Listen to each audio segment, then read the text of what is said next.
ദൈവനാമത്തിന് മഹത്വം ഉണ്ടാകട്ടെ. എസ്രയുടെ പുസ്തകം 8-ാം അധ്യായം.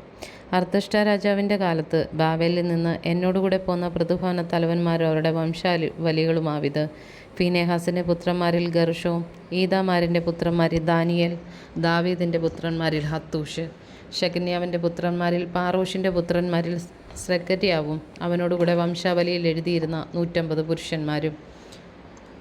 പഹത്ത് മോവാബിൻ്റെ പുത്രന്മാരിൽ സെരഹ്യാവിൻ്റെ മകനായി എല്യോഹോവനായി അവനോടുകൂടെ 200 പുരുഷന്മാരും. ശെകന്യാവിൻ്റെ പുത്രന്മാരിൽ യഹസിയേലിൻ്റെ മകനും അവനോടുകൂടെ 300 പുരുഷന്മാരും. ആദീൻ്റെ പുത്രന്മാരിൽ യോനാഥാൻ്റെ മകനായ ഏബദും അവനോടുകൂടെ 50 പുരുഷന്മാരും. ഏലാമിൻ്റെ പുത്രന്മാരിൽ അദില്യാവിൻ്റെ മകനായ യെശയ്യാവും അവനോടുകൂടെ 70 പുരുഷന്മാരും. ശെഫത്യാവിൻ്റെ പുത്രന്മാരിൽ മീഖായേലിൻ്റെ മകനായ സെബദ്യാവും അവനോടുകൂടെ 80 പുരുഷന്മാരും. യോബാവിൻ്റെ പുത്രന്മാരിൽ യെഹിയേലിൻ്റെ മകനായ യോബദ്യാവും അവനോടുകൂടെ 218 പുരുഷന്മാരും.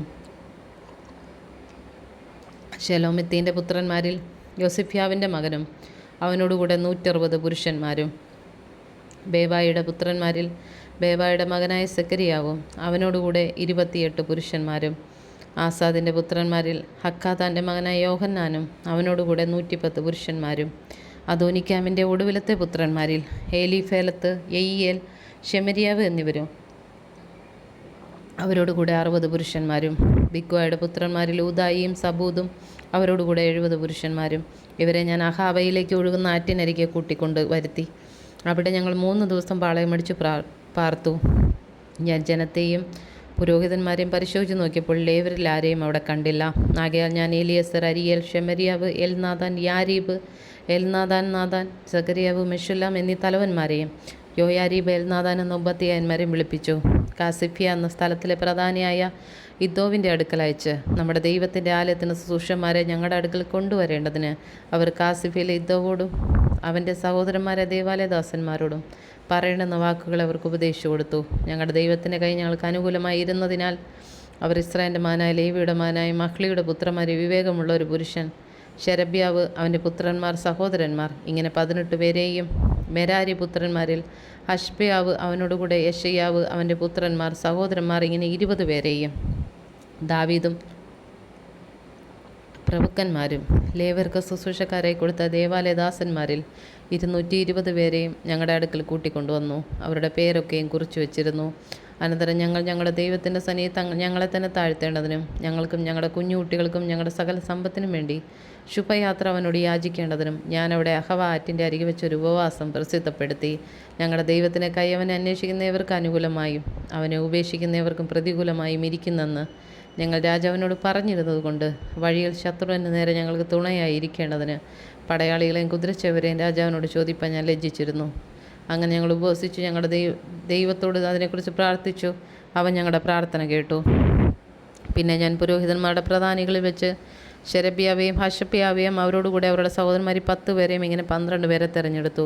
രാജാവും അവൻ്റെ മന്ത്രിമാരും പ്രഭുക്കന്മാരും അവിടെയുള്ള ഇസ്രായേലരൊക്കെയും നമ്മുടെ ദൈവത്തിൻ്റെ ആലയം വയ്ക്ക് അർപ്പിച്ചിരുന്ന വഴിപാടായ വെള്ളിയും പൊന്നും ഉപകരണങ്ങളും ഞാൻ അവർക്ക് തൂക്കിക്കൊടുത്തു. ഞാൻ അവരുടെ കയ്യിൽ 650 താലന്ത് വെള്ളിയും 100 താലന്ത് വെള്ളി ഉപകരണങ്ങളും 100 താലന്ത് പൊന്നും 1000 തങ്കക്കാശ് വിലയുള്ള 20 പൊൻപാത്രങ്ങളും പൊന്നുപോലെ വിലയുള്ളതായി മിനുക്കിയ നല്ല താമ്രം കൊണ്ടുള്ള 2 പാത്രങ്ങളും തൂക്കിക്കൊടുത്തു. ഞാൻ അവരോട്, നിങ്ങൾ ദൈവത്തിന് വിശുദ്ധന്മാരാകുന്നു, ഉപകരണങ്ങളും വിശുദ്ധം തന്നെ. വെള്ളിയും പൊന്നും നിങ്ങളുടെ പിതാക്കന്മാരുടെ ദൈവമായ യഹോവയ്ക്ക് ഔദാര്യദാനമാകുന്നു. നിങ്ങൾ അവ യെരൂശലേമിലെ യഹോവയുടെ ആലയത്തിൻ്റെ അറകളിൽ പുരോഹിതന്മാരുടെയും ലേവ്യരുടെയും പ്രധാനികൾക്കും ഇസ്രായേലിൻ്റെ പ്രതിഭവന പ്രഭുക്കന്മാർക്കും തൂക്കി ഏൽപ്പിക്കും വരെ ജാഗരിച്ച് കാത്തുകൊള്ളുവീനെന്ന് പറഞ്ഞു. അങ്ങനെ പുരോഹിതന്മാരും ലേവ്യരും ആ വെള്ളിയും പൊന്നും ഉപകരണങ്ങളും യെരൂശലേമിൽ ഞങ്ങളുടെ ദൈവത്തിൻ്റെ ആലയത്തേക്ക് കൊണ്ടുപോകണം തൂക്കപ്രകാരം ഏറ്റുവാങ്ങി. യെരൂശലേമിന് പോകുവാൻ ഞങ്ങൾ 1-ാം മാസം 12-ാം തീയതി അഹവ ആറ്റിങ്കിൽ നിന്ന് പുറപ്പെട്ടു. ഞങ്ങളുടെ ദൈവത്തിൻ്റെ കൈ ഞങ്ങൾക്ക് അനുകൂലമായിരുന്നു. അവൻ ശത്രുവിൻ്റെ കയ്യിൽ നിന്ന് വഴിയിൽ പതിയിരിക്കുന്നവൻ്റെ കയ്യിൽ നിന്ന് ഞങ്ങളെ കാത്തു രക്ഷിച്ചു. അങ്ങനെ ഞങ്ങൾ യെരൂശലേമിലെത്തി അവിടെ 3 ദിവസം പാർത്തു. 4-ാം ദിവസം ഞങ്ങൾ ആ വെള്ളിയും പൊന്നും ഉപകരണങ്ങളും നമ്മുടെ ദൈവത്തിൻ്റെ ആലയത്തിൽ ഊരിയ പുരോഹിതൻ്റെ മകനായ മെരേമോത്തിൻ്റെ കയ്യിൽ തൂക്കിക്കൊടുത്തു. അവനോടുകൂടെ ഫീനെഹാസിൻ്റെ മകനായ എലയാസറും അവരോടുകൂടെ യേശുവയുടെ മകനായ യോസബാദ്, ബിന്നൂവിയുടെ മകനായ നൊവബ്ദ്യാവ് എന്നീ ലേവ്യരും ഉണ്ടായിരുന്നു. എല്ലാ എണ്ണപ്രകാരം തൂക്കപ്രകാരം കൊടുത്തു. തൂക്കമൊക്കെ ആ സമയം തന്നെ എഴുതി വെച്ചു. പ്രവാസത്തിൽ നിന്ന് മടങ്ങി വന്ന പ്രവാസികൾ ഇസ്രായേലിൻ്റെ ദൈവത്തിന് ഹോമയാഗങ്ങൾക്കായിട്ട് എല്ലാ ഇസ്രായേലിനും വേണ്ടി 12 കാളയെയും 96 ആട്ടുകുറ്റനെയും 77 കുഞ്ഞാടിനെയും പാപയാഗത്തിനായിട്ട് 12 വെള്ളാട്ടുകുറ്റനെ അർപ്പിച്ചു. അതൊക്കെ യഹോവയ്ക്ക് ഹോമയാഗമായിരുന്നു. അവർ രാജാവിൻ്റെ ആജ്ഞാപത്രങ്ങൾ നദിക്കിക്കരെ രാജാവിൻ്റെ സംസ്ഥാനാധിപതിമാർക്കും നാടുവാഴികൾക്കും കൊടുത്തു. അവർ ജനത്തിനും ദൈവത്തിൻ്റെ ആലയത്തിനും വേണ്ടുന്ന സഹായവും ചെയ്തു.